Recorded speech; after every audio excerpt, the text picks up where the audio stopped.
With a hurricane headed straight for Florida at the time of this EV Rider episode recording, you might be interested to know that almost all EVs actually can act as a wonderful backup power supply for your home. On this bonus episode of EV Rider, we're going to take a look at how you can make sure your EV is ready to serve as a power supply in case the electricity goes out. Now, it's really quite simple. Almost every modern EV is going to have power outlets, probably more than one throughout the car. In my case, I've got two 12-volt outlets for my Mustang Mach-E.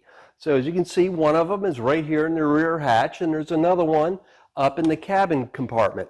Now, some will also come with 120 style outlets, the type that you plug in a computer to.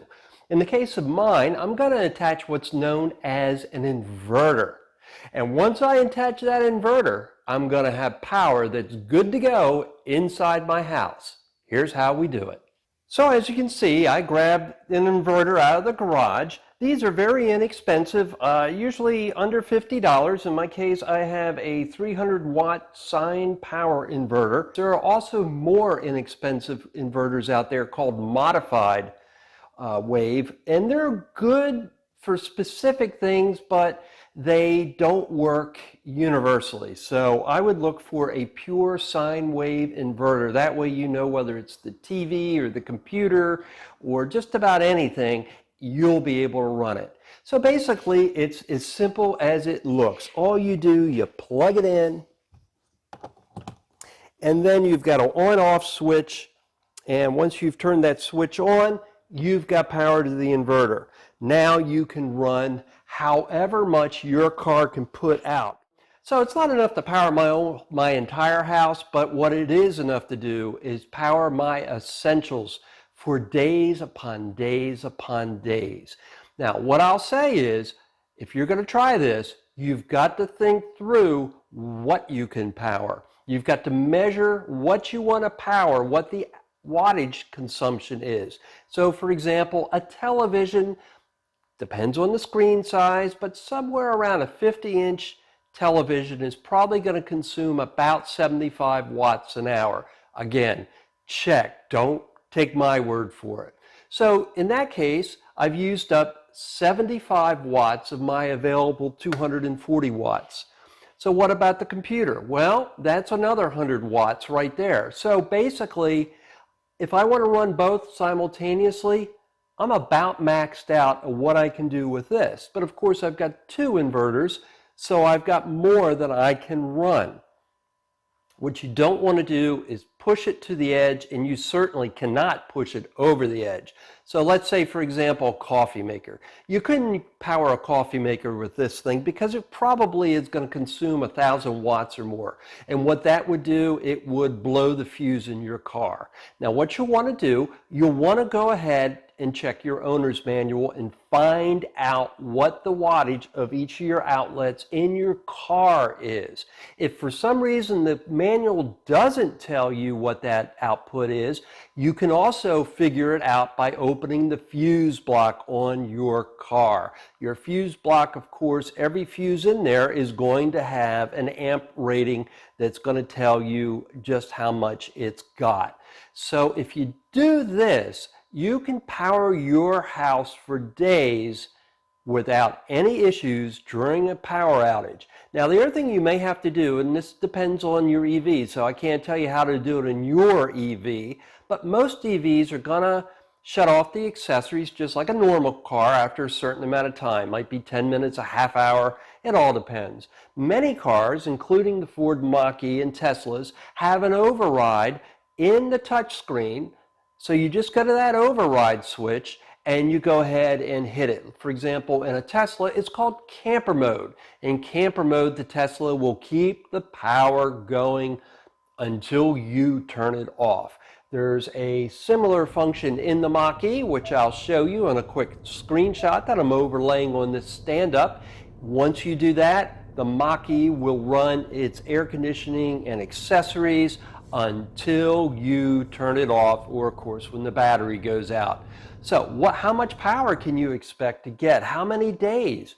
Well, I can tell you, I've run the air conditioning in 80+ degree weather overnight in my Machi, and I've never seen more than a 10% drop in power in hot, humid, swampy weather at a nice cool 70 degrees. And of course, air conditioning is going to be one of the highest power amounts that you could run. So for things like the TV and the lights, no problem. You're going to be able to make it, oh gosh, easily through a week of a power outage, assuming you charged your car up all the way. And of course, that depends on the size of the battery. Something like a first generation Nissan Leaf with a small battery obviously isn't going to last as long as a brand new Tesla Model S with a really big battery that's more than 100 kilowatts of energy storage. But this gives you an idea of how it all works. And what I'm going to do next, I'm just going to give you a quick real-life example.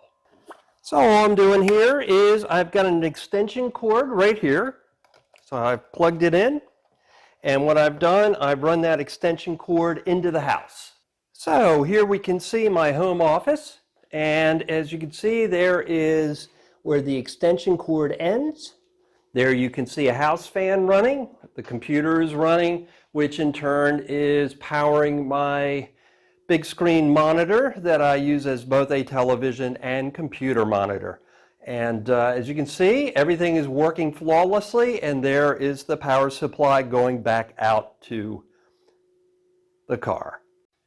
Now, you might be thinking, how in the heck am I going to easily figure out how much power each of my appliances that I want to run off my EV takes? Well, there's a really simple way. This is called a kilowatt. So I'm going to show this up close. As you can see, it says kilowatt, and it's really easy. What you do, you plug it into a wall socket, right? And then you plug in whatever you want to measure. So whether it's a television or a computer or a modem, and you'll get readouts, and you can select from here what kind of readout you want. Do you want it in watts or some other measurement? And then you'll know exactly how much each appliance that you want to run consumes. For example, many modern LED lamps, they're probably only going to run 10 or 15 watts in an hour. But if you've got an old-fashioned incandescent light, that thing could suck down 60 watts in an hour, or maybe even more, 100, 120 watts, depending on the brightness of the bulb. So this is going to measure all that for you and take the guesswork out. Also very inexpensive, and also more than one brand available out there. So what I'm going to do, I'll put the links to what I bought in the description fields. I am not advocating those particular brands, but it's just to give you an idea of how I set it up. As you'll see, it's very inexpensive to come up with a setup like this. And if you do, you'll always be assured of power if you have an EV during an outage. Now, everything I showed you would also work with a gasoline car, but keep in mind, gasoline puts out fumes. If you're in a hurricane, you're probably going to, if you're lucky enough to have a garage, you probably want that car in the garage, want the door down to protect it from wind and other debris that might do damage. And obviously, you cannot run a gasoline automobile in your garage because of the carbon monoxide it releases. So if you decide to try this with a gasoline car, by all means, keep venting in mind. And if you found this episode, this bonus episode of EV Rider useful, please give it a like and subscribe to my YouTube channel so I can bring you more adventures in EV fun, EV motoring, and just about anything that has to do with an electric motor. Thanks for watching, and we'll see you again next week.